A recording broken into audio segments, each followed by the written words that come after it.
Educator of the Month and how students are happy for his nomination and win. Get ready for summer. We'll talk about what decisions you can now make to improve your health.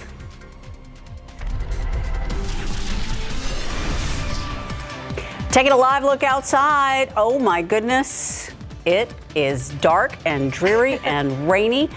And I guess it'll be like that for the whole day? Yeah, we've got a chance for more off and on showers and a couple of rumbles of thunder across portions of south central Texas throughout the remainder of this Friday in the forecast. But yes, it has been another soggy start across San Antonio today. We'll quickly get you a look at the radar for what we've got out there right now. Just a few showers, especially south of San Antonio. Some of that activity closing in on the Floresville, Poth area, crossing over 181, streaming into southern Wilson, as well as northern Karnes County, and then another batch that is just behind that, moving through McMullen, as well as Live Oak County. So all of that's going to continue pushing farther up to the northeast here. Here in San Antonio, not a ton going on right now. We do have just a few light showers passing through Bexar County, and it's not going to rain constantly throughout the remainder of the afternoon, but keep the rain gear handy because more on and off showers are certainly possible with that rain gradually coming to an end overnight. We'll get you a full look at what we're expecting throughout the remainder of the day and into the upcoming Easter weekend in just a few, guys. Going to be a long day with all that rain. Thank you, Mia.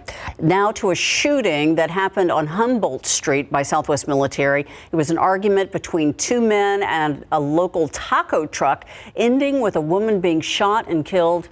She was shot in the chest. Police went to the shooting suspect's home. A standoff ensued for hours, but when they deployed tear gas to flush him out, he wasn't there. Jonathan Cotto is there. He joins us now live with the latest on finding the suspect. Jonathan? That's right. Right now I'm located on Ferndale between Brunswick Boulevard and Humboldt. This is where police have been spending most of the morning. In fact, they've been here all night, a situation that has neighbors a little frustrated. Now, we spoke with Chief of Police William McManus earlier this morning, who says they had enough information and reason to believe that the suspect was inside. This is what he had to say. We have indication that he's in there. I don't know that we're 100% sure, but we have strong indication that he is inside.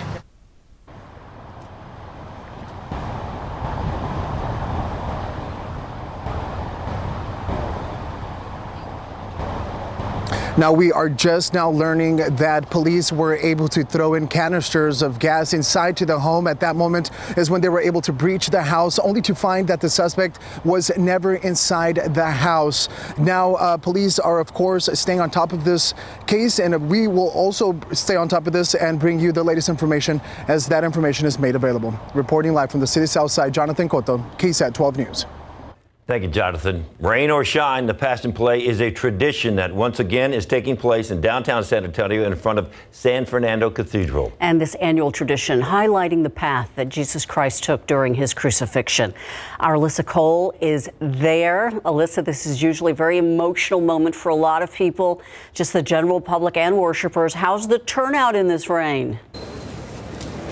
Yes, that's exactly right. It's been a very emotional scene today. There are some people, of course, tearing up. There are some people who are just in shock seeing this reenactment. Right now, what you all are looking at, we're just going to pan the camera. Everyone's going into the church right now because we're at the part of the program where we are now recognizing Jesus's burial. So this is a time where people are getting a chance to take in Jesus's last 7 words and use this time as a ceremony to mourn Jesus during his death. And of course, just to get a chance to say goodbye. Just a few moments ago, we should be pulling up some video so you all can see how it looked.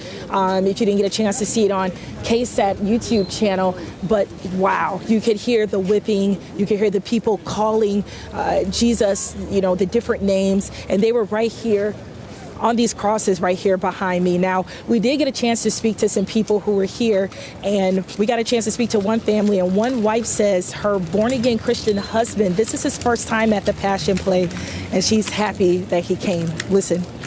I'm coming to this since my son was 10 months old, and this is something that I cherish doing every year. And so it's incredible that he was able to come with me this year. Now, afterwards, church leaders will continue celebrating Latin services all throughout into the evening. There will be a list of events on our website at KSAT12 if you're looking to be a part of them. Reporting live downtown, Alyssa Cole, KSAT12 News.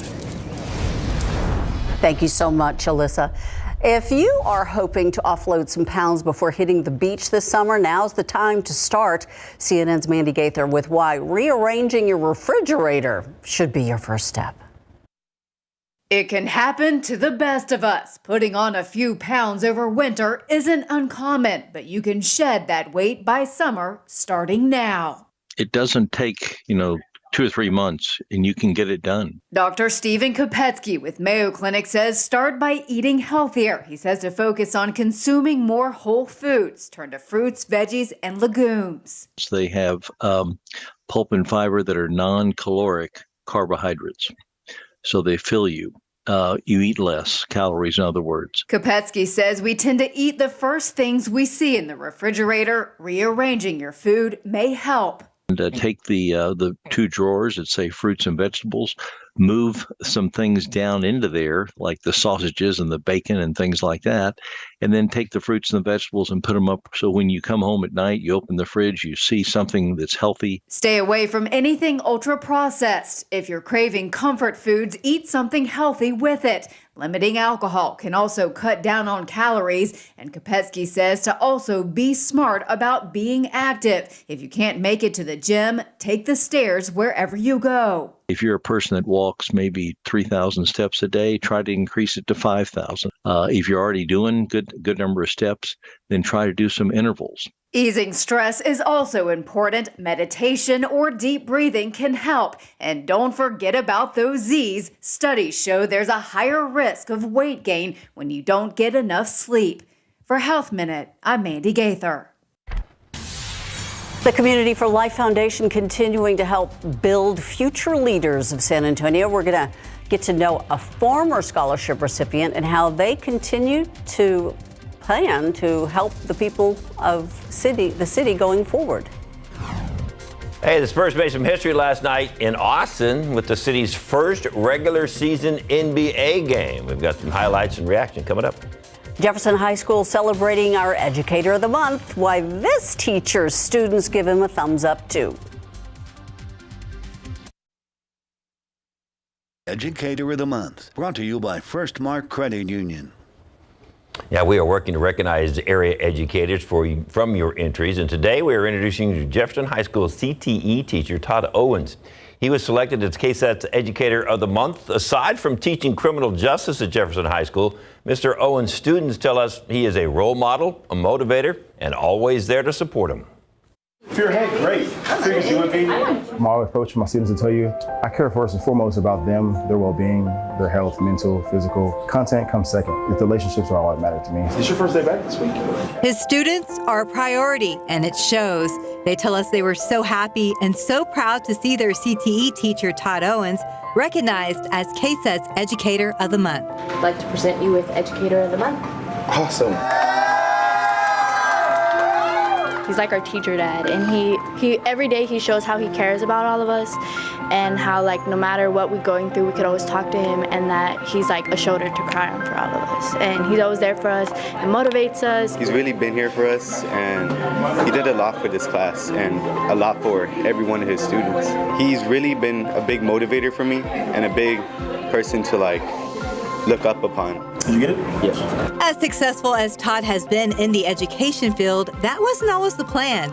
He worked for the Border Patrol for 3 years, but got in an accident and ended up medically retiring. However, I always knew I wanted to become an educator. I thought it would be later on in life, 40s, 50s, somewhere on that line. But, Big Gun upstairs had another plan. And I think it was all intentional because I wouldn't have it any other way. It's been very, very, very rewarding. Students also tell us that they look forward to Mr. Owens' class because he makes it fun and interesting. Thanks to Ms. Parker. She's always getting me some cool gear to use for criminal investigations, like blood spatter, criminal investigation kits, and so just different things we can use to kind of bring the real world, into the classroom. Like, this is the class that I actually enjoy coming to every single day. So congratulations to him. If you would like to nominate your favorite educator and possibly win a $500 gift card, visit our site at KSAT.com/educator. Congratulations to him, and thank you, Mother Nature. We are getting the kind of rain we really, really needed. I know it's an inconvenience, but... Right. It is a little bit of a nuisance out there on the roadways, but my goodness, yes, beneficial and much needed rainfall has been the theme, and that also shows in our aquifer reading for this Friday, up 1 foot, 636.8.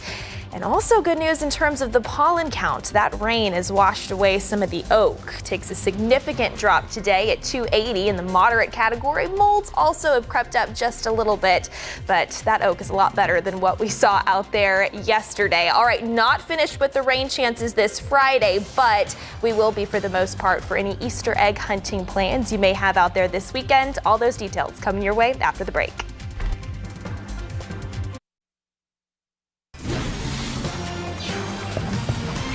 Since 2001, the Community for Life Foundation has been known for providing food to those in need, as well as mentorship and skills to young people. But now it's going to put its money into the mix for those new leaders who are on a mission. Max Massey with our former scholarship recipients and current leaders of the foundation with what's going to happen to $60,000 in scholarships this year. 2006 is when I received this scholarship. Lawrence Fields is one of the 350 recipients of this Community for Life Foundation scholarship since 2001. So the Community for Life Foundation scholarship actually helped tremendously. It reduced the financial burden and it allowed me to just focus on my studies so I didn't have to worry about how I was going to pay for college. As the price of college continues to rise, scholarships like these are incredibly valuable. It was there to equip and empower students so they can pursue their God-given gifts, their God-given mission. And again, we're trying to defray the high cost of education. And these students take a variety of paths. We are looking for students, again, that are, they're not chasing money, they're chasing a mission. They're not chasing the purse, but they're chasing their purpose. And so we're looking for special students. So what are the qualifications? All you need is a 2.5 GPA. We're looking for a 250-word essay. Of course, you have to have some community service. And then, again, just have a great story, a story of resilience, a story of not how you're going to pursue the money, but how you're going to pursue your mission. So the Community for Life is exactly what it sounds. It's a community for life. It is not just a monetary donation and these students go on with their lives. It's the idea that this foundation helps you through the course of your career with the hope that these students give back not only to San Antonio, but give back to society. Now that it comes to mind, it's more than just monetary. It helps people progress. It's not just about the funds, it's about the future. And so just like you said before, we're focused on the mission and not the monetary gains and goals. Max Massey, KSAT12 News. If you're interested in learning more about the Community for Life Foundation and some help to perhaps apply, all that information is right now on KSAT.com. A lot of rain. It's been raining and raining and raining and raining. I know that I could use that rain. Yes. I've been looking for it. I'm sure a lot of the farmers, especially southeast of San Antonio, are so happy right about now because, yes, we have definitely seen some beneficial rainfall, some of which maybe has fallen too quickly in a very short amount of time, especially across portions of Atascosa County, northern Karnes, and southern Wilson. We're going to keep eyes on that area specifically for maybe a few minor flooding issues here into this afternoon with that next batch of rain moving through. Check out this photo, though, that was sent in via KSAT Connect of a rain gauge out there in Gonzales. Over 5 inches of rain. Now, officially over at the airport, over 4 inches there in Gonzales. Same, though, over in Kennedy, Pleasanton, picking up 1/2 inch, at least over that. Tilden, over 4.5 inches here in San Antonio. Officially over 1 inch of needed rain over at the airport. 1.53 in Seguin, 1.48 in Sutherland Springs. New Braunfels, 1.45 inches of rain have been found out there in the rain gauge. And you can see, especially across South Texas, stretching up into East Texas, we still do have the rain that we are dealing with right now, all thanks to that stalled boundary that is off to our south and some pieces of energy that continue to float across the Lone Star State. Now for us here in South Central Texas, the bulk of the activity generally south of San Antonio and Bexar County, but still over the past 45 minutes, we've seen some light showers move into the southern reaches of Bexar County near Calaveras Lake, Elmendorf stretching over to the Somerset area there in 1604. And then as we shift this a little bit farther eastward, a healthier downpour that's just passed to the south of Seguin, that's stretching up to the Kingsbury area, and then also a few light showers that continue to make their way closer to the Schertz, Santa Clara, and Marion areas. But yes, the bulk, at least more of that widespread rain right now, generally passing across the Highway 181 corridor, Karnes City, Poth, Floresville, Fall City, cashing in on some of that action. That's all moving farther up to the northeast into portions of DeWitt County as well as Gonzales County. So we'll keep eyes on that, as well as more rain that is behind it, pushing through McMullen as well as Live Oak counties, closer to George West and Three Rivers. Now, as we head into this afternoon, additional chances for on and off showers and a couple of thunderstorms will be possible. This is 4:30 p.m. You can see it's not going to be for everybody at all times of the day, but generally we will hold on to those rain chances throughout Friday evening plans as well. And then as we head into the overnight hours, by wake up time Saturday morning, most of that activity will have come to an end and it will be a drier weekend. You can see temperatures because of that rain, cooled air, and added cloud cover. We're in the 50s right now. We will struggle to get out of the 50s today. This weekend, though, looking very nice and drier, upper 60s tomorrow. And for Easter Sunday, we're in the low 70s. And we'll continue to warm things up as we head into next week, guys. Thank you, Mia. Hey, the Spurs turned up the heat and blazed to a win over Portland in Austin last night. We've got a couple of highlights for you coming up. Spurs in Austin last night at the new Moody Center. The Spurs and 16,000 left in a pretty good mood after they took on Portland. Let's pick it up in the third quarter. Keita Bates-Diop passes to Keldon Johnson, feeds Zach Collins, and here comes Zach. Boom, 74-68 San Antonio. They led by 9 several different times, but they trailed at the end of the third, 198 fourth quarter. Blazers on the run. Jonathan Williams, alley-oop, Kevin Knox, nice. 117-110 Blazers. Spurs charge back. KBD makes back-to-back threes. San Antonio up 123-119. The Spurs win 129-127. Spurs 25 from Keldon. And Julian Champagny scored 24. Spurs win. That comeback was fueled by some defense and some Moody fans. The Spurs were down 9 with about 5 minutes left, and they turned it around with one of Pop's favorite things to see, and a Moody crowd. We just locked in. We held each other accountable, got on each other in the huddle, and really just, had to lock in as a group. And we got stops, and, we made some great plays. We made stops, and we followed it with threes. And that's how you win basketball games. No matter how you slice it in the fourth quarter down the stretch, teams that make stops do pretty well, and if you hit threes on top of it, you're probably going to win. You kind of feel the crowd kind of get more and more into it after Trey hit the three, then I hit mine. You kind of feel that moment coming, so I just want to knock it down. It's for the energy in the arena. We need it as a team as well. With the win, the Spurs avoid their worst record in franchise history. David Sears in Austin with the Spurs. So they actually have 21 wins now instead of 20. Their record worst season, they only had 20, so they avoid that. So that's something to be positive, something good to talk about. All right, there's been a lot of talk, speaking of talk, about the Spurs playing games at the Moody Center. And this has some San Antonio fans a little concerned that maybe the team is going to move to Austin. Before the game last night, R.C. Buford tried once again to put those worries to rest. First of all, I think from the whole family, from Peter J. Holt, the commitment is there, continues to be there, will always be there to San Antonio. I think if you've gone out to see our new Human Performance Campus at the Rock at La Cantera, that is a financial commitment and an emotional commitment to our community that is our home. And what we hope to bring to to the impact of it throughout our communities. We continue to be engaged in so many places. I don't know how we can say any stronger. San Antonio is home. All right, maybe home, but tomorrow they're going to play in Austin. So there you go. It's the Minnesota Timberwolves coming to Austin. 3 o'clock tip time for that one. A lot of good fans. I mean, the fans enjoyed it last night. It was interesting to be up there. Was it a full? It was full. Arena? It was jam-packed. They even had some people standing. They had still standing room only tickets. So. Okay. But it's rare to see an NBA game in a city that's not an NBA city. So they turned out. So it'll be fine. They're not going to move to Austin. I need more reassurance. Okay. All right, 2 Democratic lawmakers in Tennessee expelled from their state legislature, accused of disrupting House chambers with their own protests for more gun control laws. More fallout from that deadly school shooting in Nashville. Conflicts in Israel escalate as overnight airstrikes in Lebanon spark fears of a wider conflict. We're going to take a look at how Jerusalem is the site of this violent fight. And we are going to be live, SA Live. Look at them. They're already warming up. They got the music going. They're playing games. Oh, yeah. Coming up in a half hour.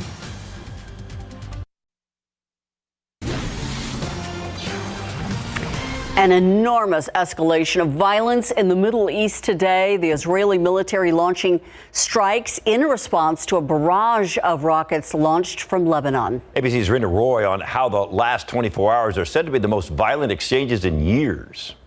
A new round of violent clashes in the Middle East. Israeli officials say they're now bulking up troops at the borders of Lebanon and Gaza, vowing an aggressive response, launching multiple retaliatory strikes against Palestinian militant group Hamas's installations in southern Lebanon. Both sides exchanging fire after an unusually heavy barrage of rockets from Lebanon streaking across the sky into northern Israel Thursday. Rockets also launched from Gaza, Israel's Iron Dome defense system intercepting many of the missiles, though at least 5 of them made it through. This one hitting a bank, sending smoke into the air.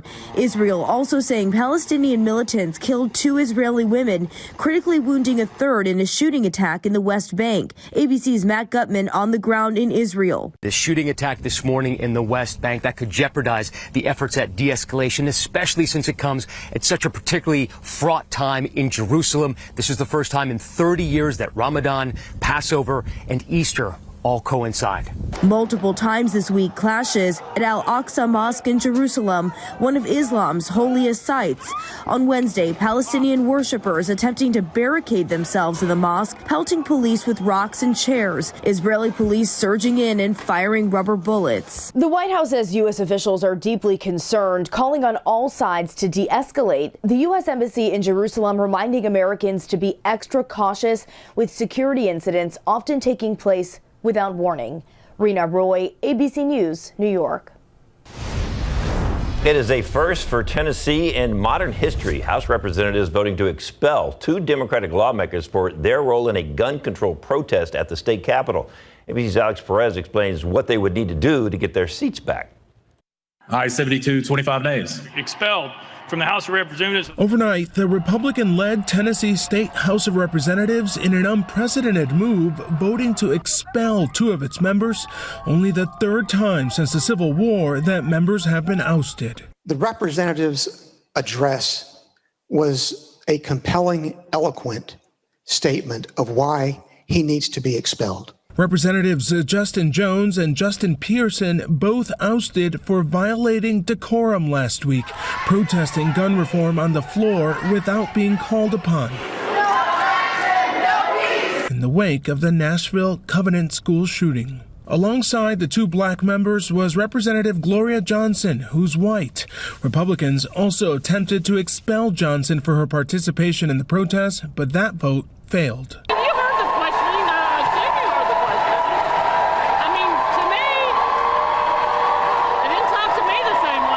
My friends in school all call me Little Miss Law and Order because I'm a rule follower. And I know that rules sometimes have to be broken and sometimes you have to get in good trouble. Tensions boiling over on the House floor during the vote from both sides. The representatives' outrage and calls for gun reform stemming from that fatal shooting at a Nashville Christian elementary school, killing 3 9-year-olds and 3 faculty members. Gloria Johnson was the only one who had defense attorneys speak on her behalf on the House floor during that vote. The ousted representatives could rerun for their seats in a special election if they so choose. Alex Perez, ABC News, Nashville. The number of RSV infections is apparently returning to normal levels after a rough winter. According to the CDC's recent report, infection rates dipped during the pandemic due to the closure of schools and masking. RSV symptoms are like a common cold with a runny nose, coughing, sneezing, and a fever. But children under 5 and seniors are most susceptible to severe cases. Before COVID, RSV often followed a seasonal pattern, but in 2021 and 2022, the season started early and then ended later than usual. The CDC is cautioning that off-season infections, however, may continue. Now, usually Easter weekend, of course, you got the diehards at Breckenridge Park. Those they're good, go no matter what. They're but committed. Like a lot of people will go to the rivers and the lakes and spend the night. I'm not sure there's too many out there. Maybe tomorrow. Tomorrow would be better for outdoor plans. But yes, today it's just chilly, it's gloomy, and in spots it is still rainy, especially southeast of San Antonio. Now, this is needed. Let's take a look at the latest drought monitor that actually was released yesterday. Remember, this does not include the rain that we saw Wednesday morning as the cold front moved in, or what we saw Wednesday night and then through today. The cutoff for this drought monitor was Tuesday morning, but especially southeast of San Antonio, where we did have drought conditions in place, that rain is certainly going to help out. Unfortunately, though, wish that we could see some more development here in Bexar County, points farther up to the northwest, because that's where the worst drought is currently in place here in south central Texas. But yes, still have that widespread batch of rain pushing through the southern and eastern reaches of our area this lunchtime hour. Again, all of this is just going to continue pushing farther up to the northeast. So that's going to move into Lavaca County, already moving into Gonzales County, and that will continue to filter through portions of DeWitt County over the next several hours. Now, here in San Antonio, we do have a few light showers that are pushing across Bexar County, but you can see because of just the thick cloud cover in place, that cooler air, and those soggy conditions, we are in the 50s right now, and we will likely struggle to climb out of the 50s throughout the remainder of this Friday. But yes, if you have any weekend plans, tomorrow stretching into Easter Sunday, those thermometers will warm up, and we actually are expected to see some peaks of sunshine that will continue into next week. All those details coming up in just a few, guys. Thank you, Mia. OPEC's news of cutting oil production is driving our prices for gas up. What other factors are affecting the increase in costs? And Southwest CEOs got a major pay increase before that crazy holiday meltdown. Could they have seen that coming? We'll find out after the break. And what caused rapper Coolio's accidental overdose? One drug being the cause of an epidemic in America. We'll explain.